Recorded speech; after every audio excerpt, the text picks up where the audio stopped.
Mais c'est vrai que c'est très pertinent ce que tu dis. Comment est-ce qu'un Dieu d'amour peut voir des gens et puis comment est-ce qu'il peut aussi... C'est peuple Dieu, créature, hein. voilà, Dieu, il promet finalement une vie éternelle de bonheur où il n'y a plus de souffrance, où il n'y a plus, etc. Donc déjà, c'est en contradiction avec ça. Et ceux qui ne seront plus dans la souffrance, ils seraient toujours dans la souffrance s'ils voyaient des proches qui sont en enfer et qui Bien brûlent tout le sûr. temps. Donc même les gens qui seraient au paradis seraient encore dans la souffrance. Donc Exact. c'est en contradiction totale, effectivement. Et merci beaucoup pour cette réflexion, pour ce complément. Frères et sœurs, vous avez tous regardé cette courte vidéo. Donc, avant de l'analyser, nous allons d'abord lire un passage. Lisons. Apocalypse chapitre 14, versets 9 à 10. Et un troisième ange les suivit, en disant d'une voix forte, si quelqu'un adore la bête et son image, et reçoit une marque sur son front ou sur sa main, il boira lui aussi du vin de la fureur de Dieu, versé sans mélange dans la coupe de sa colère. Et il sera tourmenté dans le feu et le soufre. Devant qui? Devant les saints anges et devant l'agneau. Je m'arrête d'abord là. Analysons maintenant cette courte vidéo. Donc, c'est le présentateur, dans cette courte vidéo, le présentateur de l'émission, qui rebondit par rapport à ce que le pasteur a dit. Donc, le pasteur a dit que comment est-ce qu'un Dieu d'amour peut accepter de voir ses créatures souffrir éternellement? C'est ce qu'il a dit. Donc, le présentateur rebondit par rapport à ça. Et je vous ai dit que ça, c'est des philosophies. Et ils ont commencé avec une manipulation. Et je vous l'ai aussi dit. Cette manipulation, c'est laquelle? C'est de commencer en disant, est-ce que vous avez entendu parler des fake news? Donc, il commence l'émission avec ça. Il pose la question à ses invités. Est-ce que vous avez entendu déjà parler des fake news, des fictions, des fausses nouvelles? Frères et sœurs, je vous ai dit, ça, c'est la manipulation. Et là, donc, est-ce qu'un Dieu d'amour peut accepter de voir ses créatures brûler éternellement? Ça aussi, je vous ai dit, ça, c'est la philosophie. Et c'est aussi une manipulation. Donnez-nous des textes bibliques. Donc, je viens de lire un texte. Continuons. Donc, il dit c'est vrai que c'est très pertinent. Donc, est-ce qu'un Dieu d'amour peut voir ses créatures brûler éternellement? C'est vrai que c'est très pertinent. Comment est-ce qu'un Dieu d'amour peut voir des gens? Après, le pasteur rebondit encore, ses propres créatures. Donc, il insiste, ses propres créatures. Comment est-ce qu'un Dieu d'amour peut voir des gens, ses propres créatures, brûler dans un feu éternel? Et après, il va dire, Dieu promet une vie éternelle de bonheur, il n'y a plus de souffrance, etc. Déjà, sans contradiction avec ça. Et je vous dis que voilà où cette philosophie-là vous mène. Parce qu'on vous fait croire que comment est-ce qu'un Dieu d'amour peut accepter de voir ses créatures brûler éternellement. Donc, toi, tu as gardé ça comme si c'était un verset biblique. Vous gardez ça dans la tête comme si c'était un verset biblique. Donnez-nous le verset là. C'est un verset biblique. Comment est-ce qu'un Dieu d'amour peut accepter de voir ses créatures brûler éternellement? Dites-nous si c'est un verset biblique. C'est un verset biblique. Donc, il dit, donc le présentateur le dit, il le dit clairement, que non, c'est déjà en contradiction avec ça. Sans contradiction avec ça. C'est un verset biblique. Des philosophies. Donc, vous avez déjà mis cette philosophie-là partout dans la tête des Adventistes 7e jour. Et William l'a aussi dit. William, dans sa vidéo, il parle aussi de ça. Pour lui, Dieu amour, c'est des philosophies. Comment est-ce qu'un Dieu d'amour peut accepter de voir ses créatures? Donc, ils ont gardé, les Adventistes 7e jour, gardent cela dans leur tête comme si c'était un verset. Ils gardent ça comme si c'était un verset. Donc, écoutez bien le présentateur.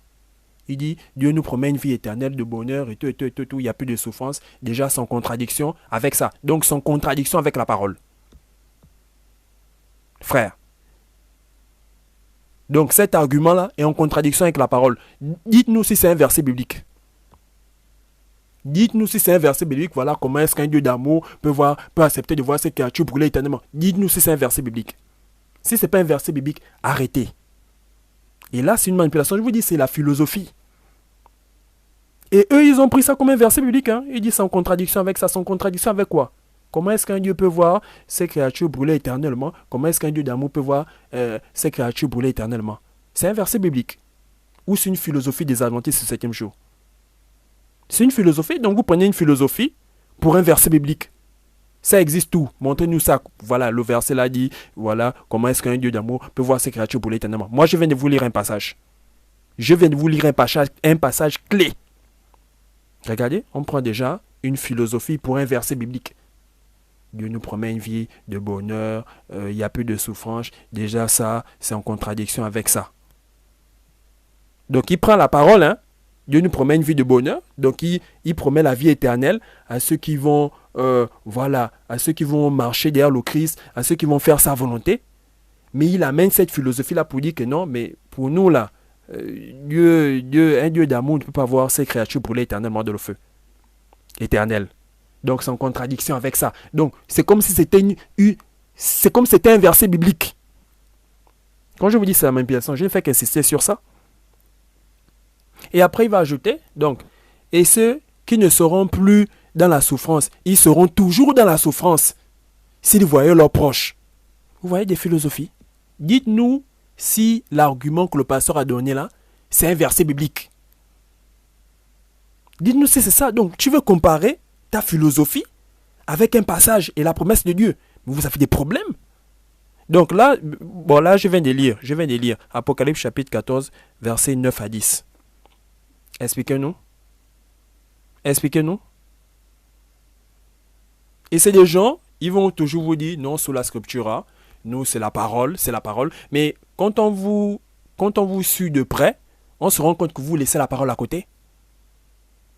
Quand on vous suit de près, on se rend compte vite que vous laissez la parole de côté.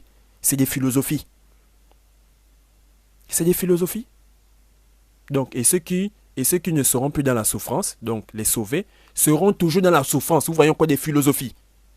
Les sauvés seront toujours dans la souffrance parce qu'ils vont voir leurs proches. Mais on te dit ici, devant les saints anges et devant l'agneau. Regardez les philosophies. Ils n'ont pas de la colère de Dieu. Hein. Non, comment est-ce qu'un Dieu d'amour? Finalement quoi? Vous n'avez jamais lu Apocalypse. Vous ne lisez jamais la Bible? Ou bien, je ne sais pas, vous ne lisez pas la Bible. Moi je sais ça depuis, vous ne lisez pas la Bible. Vous lisez les philosophies d'Ellen White. Voilà, bon. Quand vous venez dans la Bible, c'est pour soutenir ces philosophies. Et les philosophies des pères de l'église adventiste. Nous on sait ça. Donc, et ceux qui ne seront plus dans la souffrance, seront toujours dans la souffrance s'ils voient leurs proches, qui sont en enfer, qui brûlent tout le temps. Même les gens qui seraient au paradis seront encore dans la souffrance. C'est moi qui ai écrit ce passage-là. Et après, il dit c'est en contradiction totale avec la parole. Mais ton argument là, c'est un verset biblique. Moi, c'est la question que je vous pose. Est-ce que ça là, c'est un verset biblique? Donc, votre argument sur lequel, voilà, comment un Dieu d'amour peut voir ses créatures brûler éternellement. C'est un verset biblique. C'est une de vos philosophies. Et vous avez pris cette philosophie-là comme un verset biblique. Voilà, je vais vous donner un verset biblique. Et je vais relire. Donc, et un troisième ange les suivit en disant d'une voix forte, si quelqu'un adore la bête et son image et reçoit une marque sur son front ou sur sa main, il boira lui aussi du vin, de la fureur de Dieu, versé sans mélange dans la coupe de sa colère. Dans la coupe de sa colère. Vous voulez philosophie, un Dieu d'amour, un Dieu d'amour. Dieu n'est qu'amour. Dieu est juste. Dieu châtie. Ça là, vous mettez à côté. Vous ne prenez que ce qui vous arrange.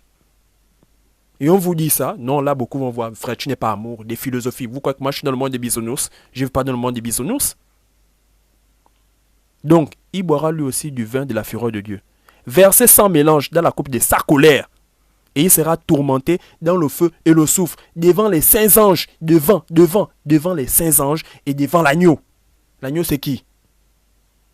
Donc là, ce passage-là même, si au fait on n'avait pas le livre d'Apocalypse, si le livre d'Apocalypse était classé comme livre apocryphe, ce passage-là, beaucoup devaient dire non. Ça, c'est un livre, c'est pas inspiré. Voilà, on ne ressent pas l'inspiration des philosophes. Si un frère ou une sœur avait une vision, donc le frère, le Christ, voilà, l'emmène, voilà, lui dit que voilà, et tout, va dire ça.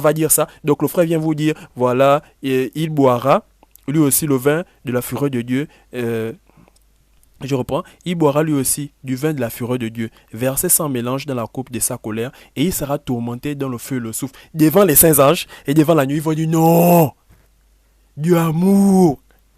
Dieu amour. Il ne veut pas croire. Regardez, c'est des philosophies. C'est moi qui ai écrit ce passage-là. Et vous voyez jusqu'où on arrive. Jusqu'où ces gens-là arrivent. Donc, tu prends un argument, comme si c'était un verset biblique. Et tu dis non, c'est en totale contradiction. Donc la parole de Dieu, non, c'est en totale contradiction avec ton argument. Comme si ton argument était un verset biblique. C'est un verset biblique. Et même un Jean l'a dit, nous, voilà, Dieu a tant aimé le monde qu'il a donné son fils unique. Voilà, afin que quoi? Afin que quoi? Frère. Donc il a donné son fils pourquoi? Frère, qu'on ne vous embrouille pas avec des passages simples. Qu'on ne vous embrouille pas avec des passages simples. Moi, je vous donne un verset biblique. Je vous donne des passages clairs. On vous amène dans les philosophies du amour. On sait que Dieu amour, Dieu aussi est juste. Dieu châtie aussi. C'est là, c'est moi qui ai écrit. Il boira lui aussi le vin de la fureur de Dieu. Non, frère. La fureur là, vous allez philosopher avec le mot fureur. Vous allez philosopher avec ça. Verset sans mélange dans la coupe de sa colère. Vous allez encore philosopher avec la colère de Dieu. Comme vous aimez philosopher. Il sera tourmenté dans le feu et le soufre devant les saints anges. Devant, on dit bien devant. Devant les saints anges et devant l'agneau. Non. Du amour. Vous ne lisez pas la Bible. Continuons, ça ne s'arrête pas. Lisons encore les versets. Voilà, Apocalypse chapitre 14, verset 11-12. Et la fumée de leur tourment. Et la fumée de leur tourment monte au siècle des siècles. Et ils n'ont de repos ni de jour, ni de nuit. Frère, il y a quoi? C'est qui adore la bête et son image, et quiconque reçoit la marque de son nom. C'est ici la persévérance des saints, qui gardent les commandements de Dieu et la foi de Jésus. Bon, moi je vais dire quoi? Les passages sont là, sont clairs. La fumée de leur tourment monte au siècle des siècles. Non, voilà, c'est instantané, le tourment n'est pas éternel. Mais si on vous demande, la vie là, elle serait éternelle? Oui, les justes vont vivre éternellement. Bon, maintenant, les pécheurs vont vivre éternellement. Non, ils ne vont pas vivre éternellement. Voilà, c'est une destruction instantanée. Je vous repose la même question. Vous avez déjà vu le diable? Non, on n'a jamais vu le diable. Mais comment tu vas croire à un être que tu n'as jamais vu? Non, parce que la Bible nous dit qu'il existe. Ok. Tu as déjà vu le lieu de tourment? Tu as déjà vu les temps de feu? Non, je n'ai pas encore vu les temps de feu. Comment tu crois à un lieu que tu n'as jamais vu? Non, je crois parce que la Bible me dit. Ok. Bon, maintenant, les tourments de ce lieu-là sont éternels. Non, les tourments ne sont pas éternels. Mais la Bible, là, que tu ne fais que mettre en avant, te dit que les tourments sont éternels. Qu'est-ce qui ne va pas? Qu'est-ce qui ne va pas? Vous voulez qu'on vous dise ça comment? Vous voulez que je vous dise ça comment? Et la fumée de leur tourment, et la fumée de leur tourment, et la fumée de leur tourment, monte au siècle des siècles. Et ils n'ont de repos, ni de jour, ni de nuit. Frère, vous voulez nous dire quoi? Qu'on est trop bête, on ne sait pas lire. Qu'on est trop bête. Vous voulez nous dire quoi? Vous voyez les dégâts? On prend un argument, on compare. Non, Dieu amour.